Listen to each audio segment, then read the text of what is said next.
for this topic. Trade is a very important part for this October November 2021 के अंदर trade बड़ा important है, क्योंकि ट्रेड हमारे पास दो किस्म का होते हैं। एक जो है वो एक डोमेस्टिक ट्रेड होता है और एक जो है वो होम जो इंटरनेशनल ट्रेड होता है। डोमेस्टिक ट्रेड जो है वो basically movement within the cities होता है। For example, if you are sending goods from Lahore to Karachi, or you are you are service provider from Lahore to Karachi या within the country आप service provide करते हैं, that is your trading. Because trading का definition ये है exchange of good and services between the countries or in country to country, ठीक है। तो goods and services जो है वो आप exchange कर रहे होते हैं। तो trade basically जो है एक important part है। फॉरेन के अंदर ट्रेड के अंदर आप एक दो चीज़ें होती हैं, या तो एक इंपोर्ट होता है और एक एक्सपोर्ट होता है।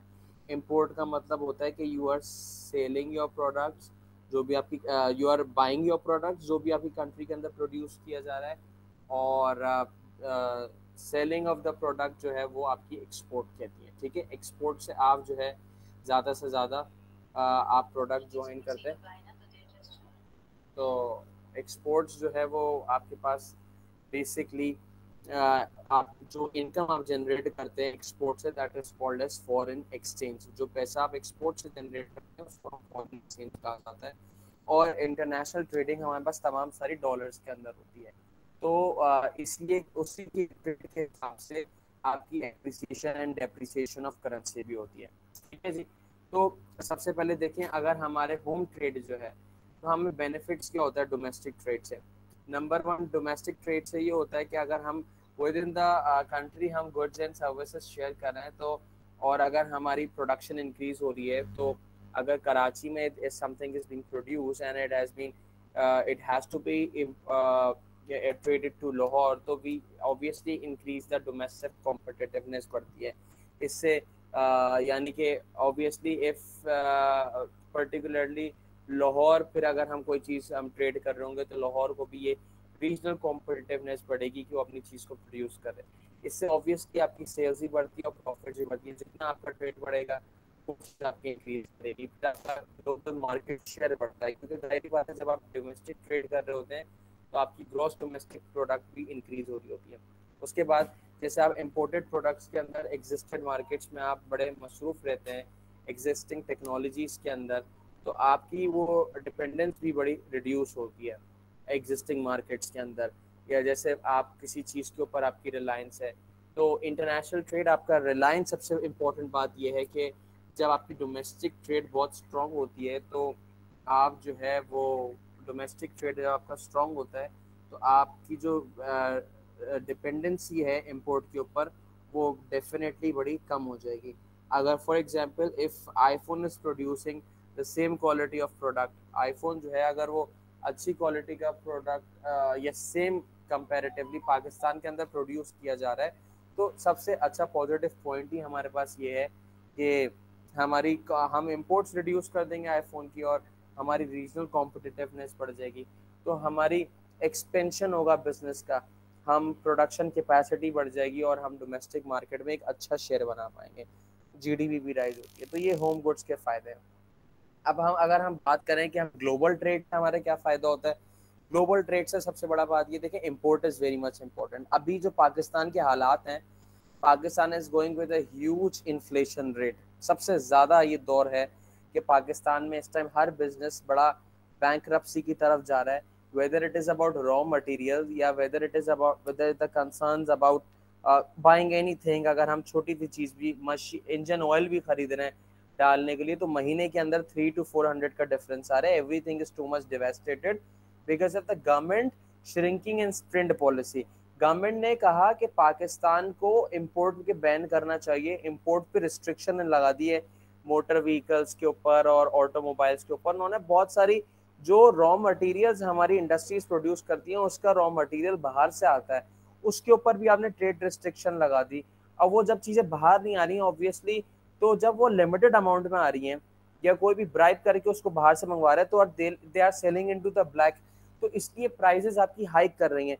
तो आपके लिए जरूरी नहीं है इंपोर्ट को रोक देना, it's not the best way. Import certain amount को रोक देना कि हाँ आपकी जो हैवी जो बाहर जापानीज कार आती हैं, आप उनकी ट्रेड इंपोर्ट्स को रोक दें, उससे आप कंट्रोल बैलेंस को कंट्रोल कर सकें।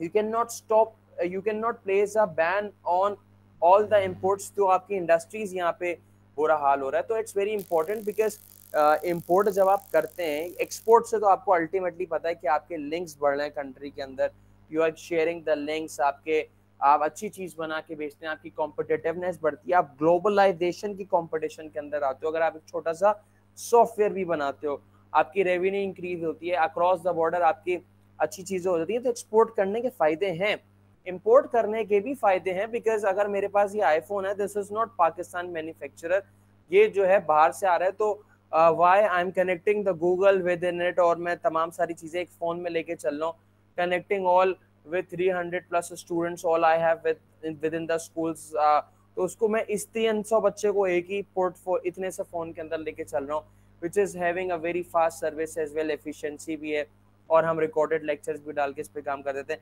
Why is that so? Because it is advantage of technology. If the Pakistan is not producing it, या वर्ल्ड जो बेसिकली जो डेवलप कंट्रीज है उनके पास ये अपॉर्चुनिटीज है, तो हमारे पास राइट है कि हम शेयर ऑफ इंफॉर्मेशन कर सकें, टेक्नोलॉजी से फायदे उठा सकें। मगर जहां ग्लोबल ट्रेड्स के नुकसान भी हैं कि वर्ल्ड की वर्किंग कंडीशंस बड़ी ख़राब है, पाकिस्तान के जो है वो आपको पता है चाइल्ड लेबर का मसला है, हमारी इंडस्ट्रीज इस तरीके से मॉडर्नाइज नहीं है, फिर हमारा लॉस ऑफ लैंग्वेज का वर्क को हो जाता है, वर्कर्स को बाहर जाके इतने फेयर वेजेस नहीं मिल रहे होते, या कोई भी हमारा बाहर से यहाँ आता है तो उनको फेयर वेजेस नहीं मिल रहे होते। तो that is the drawbacks from the trade as well. तो पाकिस्तान की जो मेजर एक्सपोर्ट्स हैं उसमें आपको पता है जो हम बेचते क्या हैं, हम बेचते स्पोर्ट गुड्स हैं, सर्जिकल आइटम्स बेचते हैं, सिंथेटिक टेक्सटाइल्स बेच रहे होते हैं, कारपेट्स है, रग्स है, ये तो बिकॉज लाइफ स्टॉक से सारा निकलता है, और लेदर प्रोडक्ट्स हैं, सर्जिकल HMC हमारे पास तकसीला के अंदर है, फिर रेडीमेड गारमेंट्स हम बना रहे होते हैं, केमिकल फार्मास्यूटिकल प्रोडक्ट्स हैं, और ये ऑब्वियसली कॉटन इज़ द जो है वो सबसे बड़ा हमारे पास मेन एक्सपोर्ट ऑफ पाकिस्तान है। मगर पाकिस्तान के जो साथ साथ ट्रेडिंग पार्टनर्स हैं वो जैसे चाइना है, यूरोपियन यूनियन है, यूनाइटेड अरब एमिरेट्स हैं, इस तरीके से वी कैन सी कि चाइना अगर हम देखें हमारी इंपोर्ट चाइना से ज़्यादा है बनिस्बत कम, मगर बैलेंस तकरीबन है 0.6 का फ़र्क है। अगर यूरोपियन यूनियन का देखें तो हमारी इंपोर्ट्स कम है और यूरोपियन यूनियन से हमारी एक्सपोर्ट ज़्यादा है, हम बेचते उनको ज़्यादा है, यहाँ हमारा बैलेंस ऑफ पेमेंट उनसे बड़ा पॉजिटिव है, क्योंकि हम उनको कॉटन भी बेचते हैं, हम उनको राइस भी देते हैं, हम उनको फिश भी एक्सपोर्ट करते हैं, बड़ा अच्छा फ़ायदा रहता है। UAE से भी हमारी एक्सपोर्ट इंपोर्ट जो है वो बहुत ज़्यादा है और एक्सपोर्ट्स कम है। सऊदी अरब से तो ऑब्वियसली ज़्यादा बिकॉज ऑफ द ऑयल, आपको पता है हम ऑयल इंपोर्ट कर रहे होते हैं because Pakistan sufficiently oil produce नहीं करता। USA से हमारी इंपोर्ट्स और एक्सपोर्ट की परसेंटेज हमारी ज़्यादा है। कुवैत से हमारी एक्सपोर्ट बहुत कम है जबकि इंपोर्ट्स बहुत ज़्यादा है। अगर आप जापान लगा लें तो जापान का 3.6 है और हमारा एक्सपोर्ट जो है 1.8 है। सिंगापुर में भी अगेन हमारे पास जो है वो हम जबकि अफगानिस्तान को वीट सबसे ज़्यादा बेचते हैं, एक्सपोर्ट हमारी बड़ी ज़्यादा है। तो ऑल ओवर हम परसेंटेज बैलेंसेस करके लेके जो है वो चल रहे होते हैं। अब फ़र्क इस इम्पोर्टेंट ट्रेड के अंदर समझने की ज़रूरत है कि बैलेंस ऑफ पेमेंट किसे कहते हैं और बैलेंस ऑफ पेमेंट किसे कहते हैं। बैलेंस ऑफ पेमेंट का मतलब होता है एक्सपोर्ट माइनस इंपोर्ट, और बैलेंस ऑफ ट्रेड का मतलब भी होता है एक्सपोर्ट माइनस इंपोर्ट। सिर्फ एक ज़ाती फ़र्क है और एक बुनियादी फ़र्क है, दैट इज़ के बैलेंस ऑफ ट्रेड का मतलब होता है number of export minus number of import. For example, if you have exported 10 bags of wheat, for example, and you have imported one automobile, 10 bags of wheat और 1 automobile, तो यहाँ पे balance of trade अगर number में देखें तो surplus आ रहा है ना। 4 आटे के थैले आपने बेचे, 10 आटे के थैले और एक आपने गाड़ी मंगवा ली, तो बैलेंस ऑफ ट्रेड सरप्लस आ रहा है क्योंकि आटे के थैले की तादाद है 10, गाड़ी है 1, तो बैलेंस ऑफ ट्रेड नंबरिंग में होता है। और बैलेंस ऑफ पेमेंट अगर देखेंगे तो यहाँ नेगेटिव आएगा क्योंकि 10 आटे के थैले कम पैसे के हैं और एक गाड़ी जो है उसकी कीमत ज़्यादा है। तो amount of export minus amount of import जो है वो बेसिकली आपके पास बैलेंस ऑफ पेमेंट होता है, और number of export minus number of import जो है वो बैलेंस ऑफ ट्रेड आता है। अगर बैलेंस ऑफ पेमेंट नेगेटिव कब होता है? When imports are higher than the exports. और पॉजिटिव सरप्लस कब होता है? नेट अर्निंग्स आपके पास जब होती हैं जब export are higher than the imports. ठीक है जी। आप बहुत ज़्यादा बच्चे भी ये सवाल पूछते हैं कि जीडीपी और जीएनपी के अंदर क्या फ़र्क होता है। Gross domestic product is a total final value जो कंट्री प्रोड्यूस करती है विद इन अ ईयर। वो चेक करते हैं all the goods and services produce in a country. ये मेजर है कि हम इससे चेक करते हैं कि हमारी पाकिस्तान की एम्प्लॉयमेंट कितनी है। Per capita is basically income of पर पर्सन, यानी कि कंट्री के अंदर जितनी प्रोडक्शन हो रही है that has to be divided by the whole population, तो इसको पर कैपिटा इनकम कहते हैं। तो नेशनल इनकम क्या होती है? ग्रॉस नेशनल इनकम ये final value of goods and services है which is given by the number of citizen where they are living। यानी कि अगर कोई अमेरिका में भी रह रहा है, वो जितना इनकम कमा रहा है, हम ट्रेड कर रहे हैं, वो हमें रेमिटेंसेस भेज रहा है, तो जो बाहर से पैसा हमारे पास भी हमें भेज रहा है कमा के, उससे हमारी जीएनपी बढ़ती है। तो they are produce wherever the citizen of country live, चाहे वो यहाँ रहे चाहे वहाँ रहे, उससे जीएनपी बढ़ती है। ये पाकिस्तान के ट्रेडिंग रूट्स हैं। पाकिस्तान आप देखें गवादर कराची पोर्ट से नेपाल भी, चाइना भी, और चाइना से तो अभी हमने पूरी लाइन बनाई गवादर, ये सी पैक की लाइन है। पूरा सी पैक जो है वो आपके पास इस तरीके से जा रहा है। ओमान, मस्कत और सी लिंक्स ऑब्वियसली आपके पास बड़े इंपॉर्टेंट है। अफगानिस्तान के थ्रू हम फिर रशिया भेजते हैं, फिर हम क्वेटा के थ्रू पाकिस्तान से जो है वो अबू धाबी और middle east, UAE, Saudi Arabia, Turkey, हम इस तरीके से जो अपनी सी के थ्रू शिपमेंट्स भेजते हैं। नेगेटिव बैलेंस ऑफ पेमेंट क्यों होता है? नेगेटिव बैलेंस ऑफ पेमेंट क्या है? When export the amount of export is higher is lower than the amount of import. यानी कि एक्सपोर्ट माइनस इम्पोर्ट का मतलब क्या है कि नेगेटिव बैलेंस ऑफ पेमेंट जब आपके पास नेगेटिविटी आ रही है, यानी कि आपकी एक्सपोर्ट कम है, इम्पोर्ट ज़्यादा है। क्यों होती है? क्योंकि आपने ज़्यादा कैपिटल गुड्स मंगवाया, ठीक है, यानी कि ज़्यादा गाड़ियाँ मंगवा ली, इम्पोर्ट ज़्यादा कर ली, या तो एक्सपोर्ट कम हुई है। अब एक्सपोर्ट कम हुई है तो आपकी एक्सपोर्ट जो है उसमें लैक ऑफ स्टैंडर्डाइजेशन का प्रॉब्लम है, इंटरनेशनल लेवल से कम्पीट नहीं कर पा रही है। जो हमने कंज्यूमर गुड मंगवाया है वो तकरीबन अराउंड 14% है। फिर constant rise in oil prices ना, ऑयल के पैसे बढ़ रहे हैं आपके पास। तो हम जो है हमारे पास फिर are agriculture product is dependent upon the very few things. We use to import cotton, rice, indigo, cotton, rice, sugar cane, इस चीज़ के हम, और यहाँ पे हमारे पास ज़ाहिर है problems of water logging and salinity भी हो जाती है, क्लाइमेटिक इश्यूज भी हमारे पास होते हैं। तो समटाइम्स हमें वीट भी इंपोर्ट करना पड़ जाता है बिकॉज अंडर कल्टिवेशन का मसला है, अनकल्टिवेबल प्रॉब्लम्स हैं। तो हम एक रीजनल ऑर्गेनाइजेशन से बिलोंग करते हैं, ECO, SAARC, world trade organization, इसलिए हमारे पास नेगेटिव बैलेंस ऑफ पेमेंट जो है वो हम हो जाती है समटाइम्स, क्योंकि हमें वीट को भी इंपोर्ट कर जाना पड़ जाता है। हम नेगेटिव बैलेंस ऑफ पेमेंट को करेक्ट कैसे कर सकते हैं? नंबर 1 ये है कि हम जो है ट्रेड बैरियर्स लगा देंगे, डायरेक्ट कैपिटल गुड्स को रिस्ट्रिक्ट कर देंगे, हम कोटा लगा देंगे कि फर्स्ट ऑन फर्स्ट इतने प्रोडक्ट्स आ सकते हैं, इससे ज़्यादा नहीं आ सकते। फिर हम अपने एक्सपोर्ट प्रोसेसिंग जोन्स बनाएंगे जहाँ पे we will attract the investors to invest on the export processing zones so that production can be done for the export goods purposes. हम अपने एग्रीकल्चर सेक्टर को डेवलप करेंगे और फार्मर्स को सब्सिडीज़ देंगे, जैसे अपने अयूब खान ने दौर में किया था कि उन्होंने लोगों को सब्सिडीज़ दे के, मशीनरीज दे के, सीड्स वाला जो काम कराया था। हम जो है वो एक्सपोर्ट स्कीम्स के ऊपर मज़ीद काम कर सकते हैं स्मॉल स्केल इंडस्ट्रीज़ को, ताकि वो कॉटेज इंडस्ट्रीज इन्हांस होकर हम चीज़ों को एक्सपोर्ट कर सकें। This is how. तो नेगेटिव बैलेंस ऑफ पेमेंट दो तरीके हो सकती हैं कि आपने इसको गिरा देना है इम्पोर्ट को और एक्सपोर्ट को बढ़ा देना है, ठीक है जी। तो उसके गैप को आपने कम करना है, तभी आपका नेगेटिव बैलेंस ऑफ पेमेंट जो है वो कम होगा। स्टैंडर्डाइजेशन भी अचीव करना है।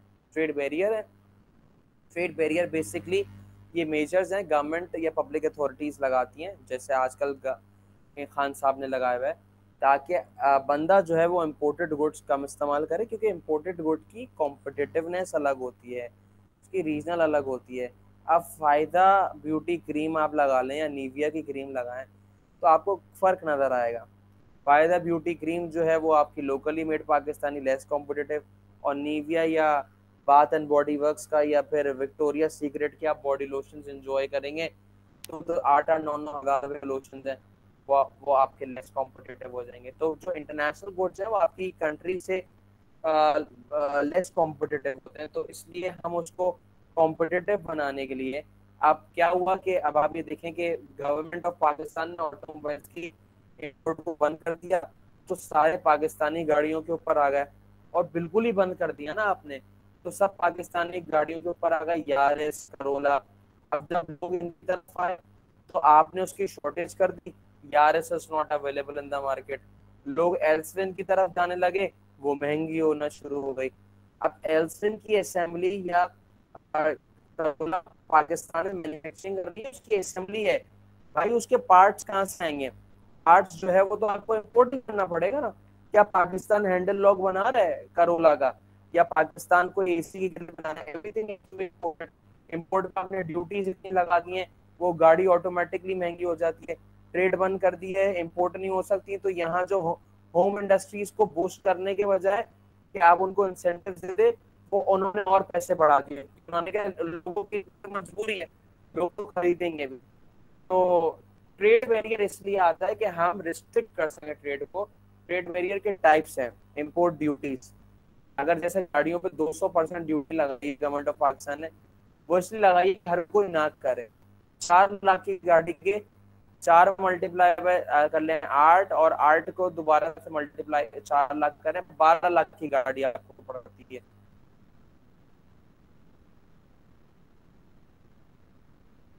4 लाख की गाड़ी जापान से आती है, 12 लाख रुपए की गाड़ी को पड़ती है। क्यों? ड्यूटी कितनी है? 200%। इसलिए भाई 2 ग्लास में खरीद सकता हूँ, इम्पोर्ट करा सकता हूँ, उससे ज्यादा नहीं कर सकता फर्स्ट और एक ही महीने के लिहाज से।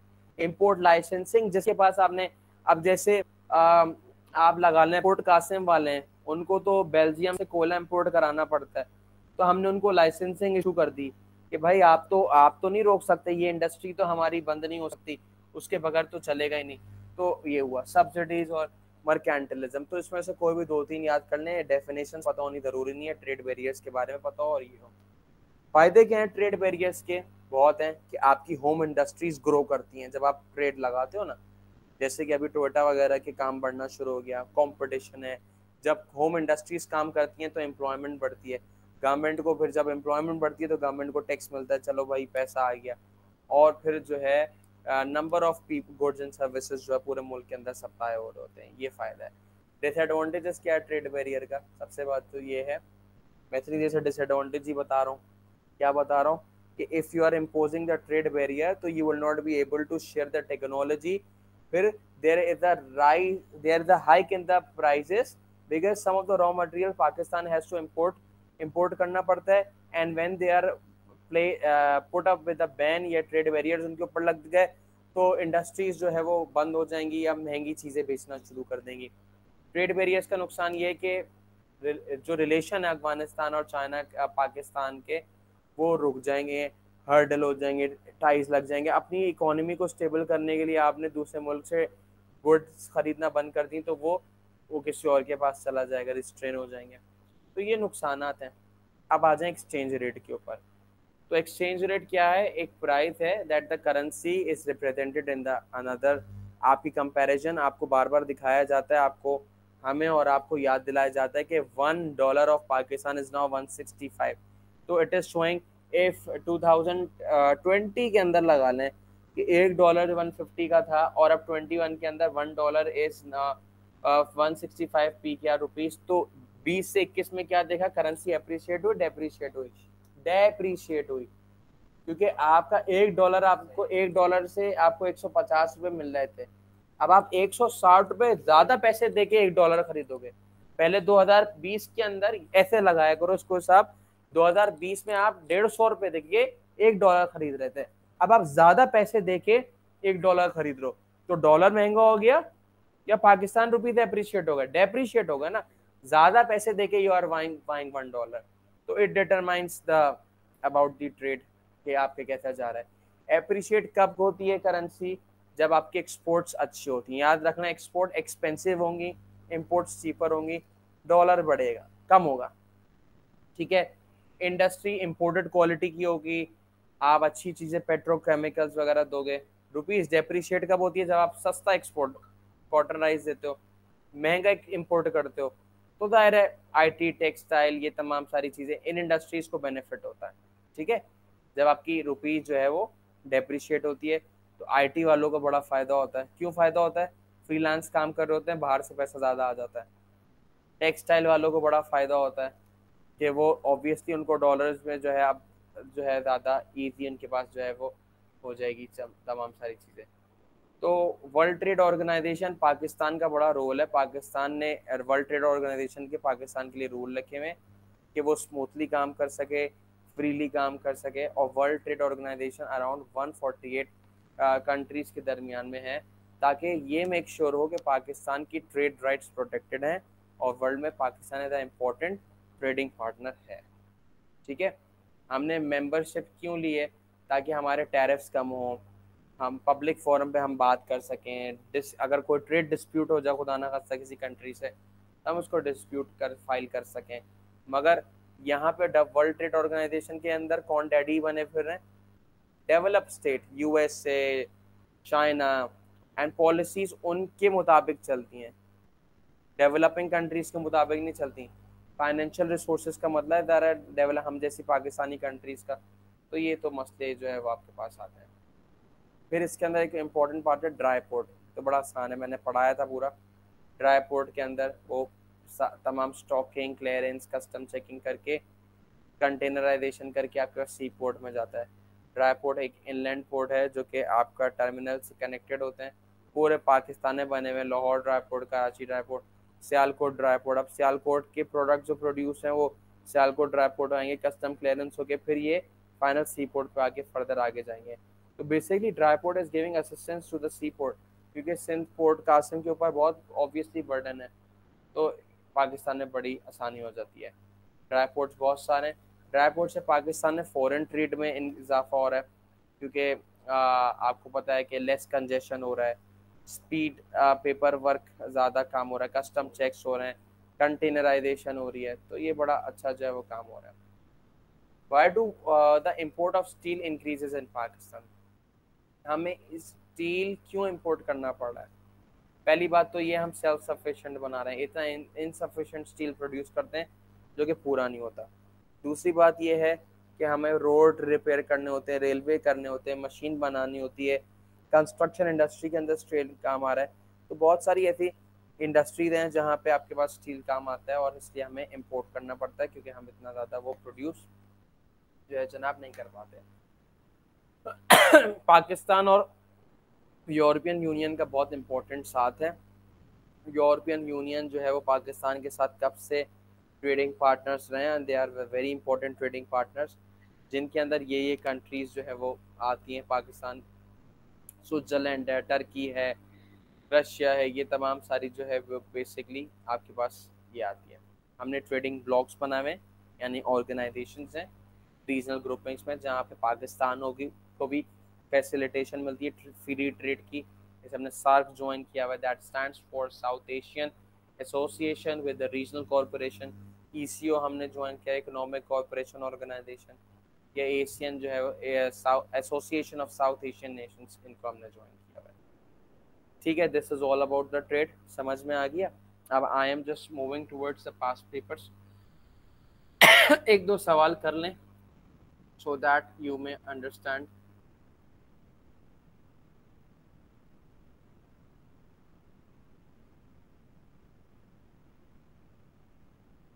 दो मिनट बैठ जाओ, I'll just take 2 more minutes to do the trade questions.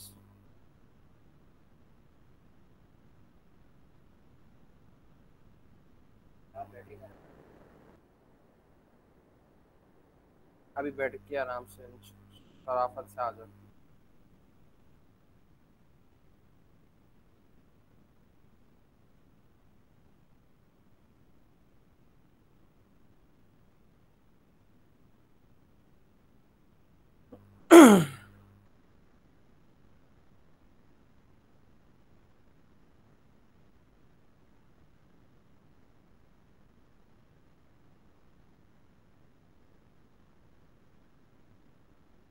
Analysis trade, आपके पास ऐसा चार्ट आ सकता है, इंक्रीज और डिक्रीज बताना है, how the value of export change compare, how the balance of trade effect negatively, कुछ जरा 3 लेंथी क्वेश्चन करते हैं।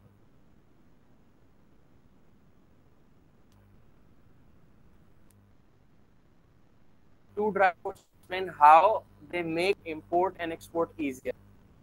मुल्तान, लाहौर को भी ड्राई पोर्ट के नाम बता दिए, क्यों? हम क्या होता है ड्राई पोर्ट्स के ऊपर इंपोर्ट आसान कैसे कर रहे हैं, एक्सपोर्ट को लेस कंजेशन होगा कराची पोर्ट के ऊपर, स्टोरेज अवेलेबल है, कंटेनराइजेशन है, बेटर ट्रांसपोर्ट से आपकी आराम से जो है वो आप आराम से कलेक्शन ऑफ टैक्सेस कर सके होगे, तो लेस बर्डन वर्कलोड आपके पास जो है वो मिल जाएगा।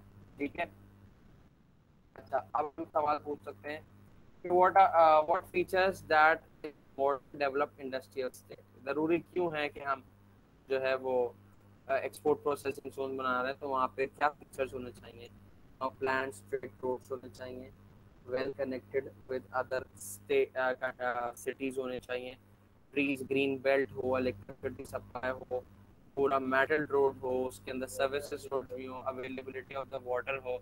एक्सपोर्ट प्रोसेसिंग जोन की इम्पोर्टेंस क्या है? सबसे पहली बात तो ये वो दार है जहाँ पे आपकी एक्सपोर्ट गुड्स बनते हैं, तो आप एम्प्लॉयमेंट देते हैं, गवर्नमेंट की हेल्प करते हैं, ट्रेड फेयर्स में काम करते हैं, इन्वेस्टर्स को अट्रैक्ट करते हैं, मॉडर्न बिल्डिंग्स आप जो है वो बनाते हैं। ठीक है, तो I will be sending you this, ठीक है, तो make sure you must do it. ठीक है, तो इसके ऊपर इंशाल्लाह और मज़ीद हम बात करते हैं। Thank you very much for joining the class, और make sure if you have any problem that trade to ask me.